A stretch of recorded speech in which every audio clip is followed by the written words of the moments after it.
الحبايب اللي بيشوفونا على القناة بتاعتنا الجديدة، يا ريت محدش ينسى الاشتراك وتفعيل في الجرس كده. النهارده بقت نجي النهارده اخلص شوية شغل كده على السريع ونظبط مع بعض الدنيا كده. ويا ريت الناس اللي بتكتب لي في التعليقات تكتب تعليقات كده تخلي الحبايب كليتنا ايد واحدة كده والكل يعلم. وبعدين انا بشكر الحبايب كليتهم اللي موجودين معايا في الصفحة على التيك توك وعلى كواي وعلى الانستجرام وعلى الفيسبوك وعلى السكاي بي وعلى اليوتيوب. يا ريت كليتنا نتابع بعض كده ونبقى ايد واحدة مع بعض. طبعا انا لوحدي بقى اللي هنا دلوقتي وهخلص لكم شوية الشغل دول على السريع كده.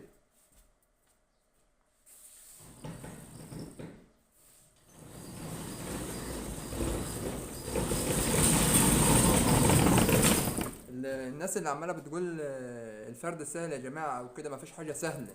يعني مثلا مش يكون واحد لسه جاي جديد اول يوم ويقول مثلا انا عايز افرد او كده. الفرد مش سهل. فرد عينك على الطوب هو وانت شغال بيه.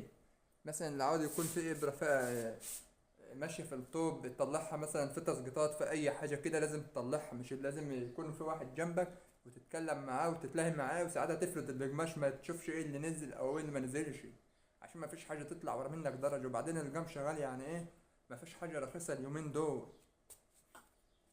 سوا برضك في أي آلة أنت شغال فيها لازم تكون عينك منها.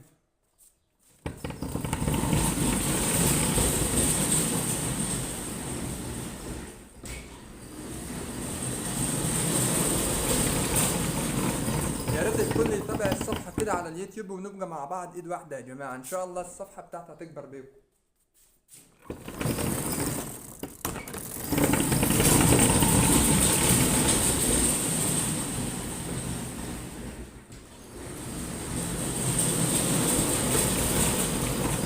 الشغل مش في الاستعجال. الشغل مش في الاستعجال يا جماعة، الشغل لازم يكون الواحد وهو بيفرد يكون بنزاهة عشان الفردة ما تطلعش وتدخل منك من الاتجاهين وتبقى عينك على الشغل. ماشي، لازم تبقى عينك على الشغل.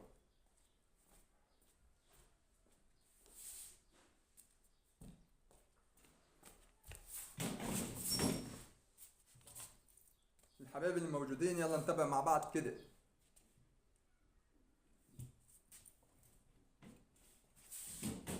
يا ريت الكل يشرفنا كده في الصفحة.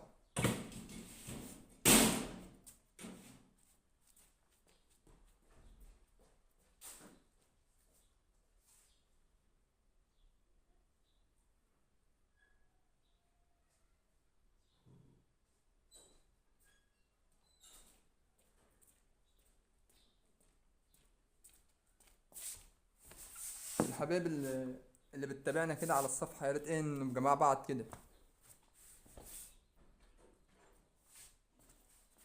انا عملت كاسة شاي يا جماعة بس مش لاقي المعلقة، وانا ما ينفعش ان انا ما اشربش شاي طبعا.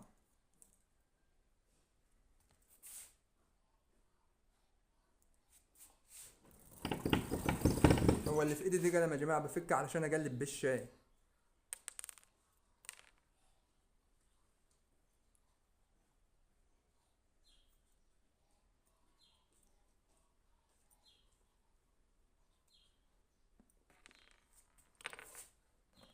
دي قلم بقلب بالشاي مش لاقي المعلقة.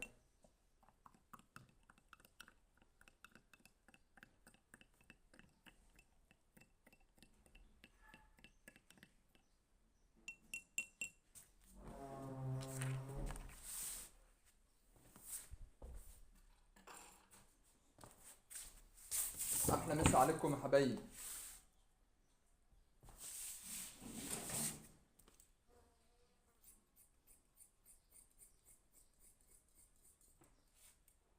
التأسيس بتاع الفردة يا جماعة انا بجوز على علامات، مش بجوز كده اي حاجة واطلع القماش وكده، لا.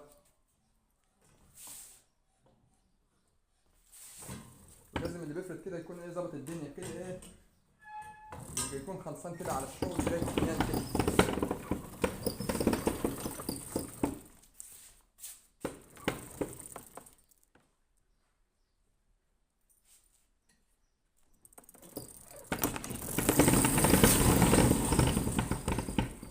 طبعا الواحد من غير الشاي ما ينفعش يعرف يشتغل، لازم اهم حاجة كاسة الشاي. انتظرونا قريب في الفيديوهات اللي جاية. والتوابل اللي بتتفرد، يعني لازم الواحد وهو بيفرد يكون عينه على كل حاجة في التوابل، يكون مثلا يشوف الفردة طالعة وطاخلة، يشوف كده ايه. واهم حاجة التأسيس بتاع الفردة ده يا جماعة، الغلطة بحساب. يا ريت تتابعونا في الفيديوهات اللي جاية، وان شاء الله اللي جاي هيكون احلى من اللي عدى بكتير. تحياتي للجميع.